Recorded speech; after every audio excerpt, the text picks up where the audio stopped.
नया नया शादी भेल लेकिन ओकर मरद पिए कर धरा हुई है। हाँ रोबे खाने को पिए कर धरा हुई रात के महुआ बिहार में दारू बंद बा लेकिन पिए वाला खातिर कुछ हम बंद नहीं किए का भैया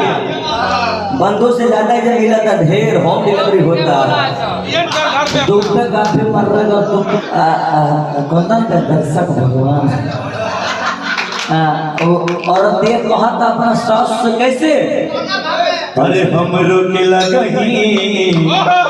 अरे सुतालिए वो कहा था कि राउर बेटा जब पी लेते रहे तो हम लोग नहीं खींची कि हम अभी है कि दोसर के हम दोसर के भीड़ जाके नहीं जाता रहे और कहा था अरे क्यों आई हो जाता ये सब बुझाता होली बकीना रे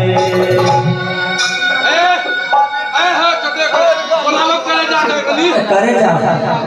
हाँ करे जा है ना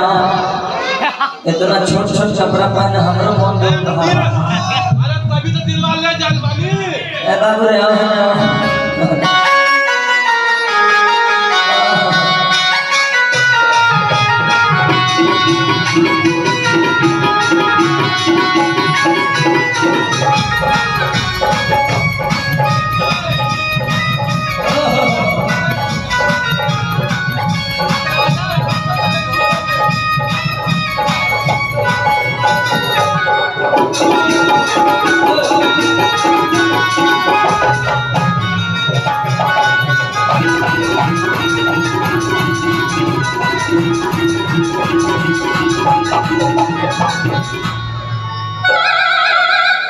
रिकॉर्डिंग लाइक कर रहा है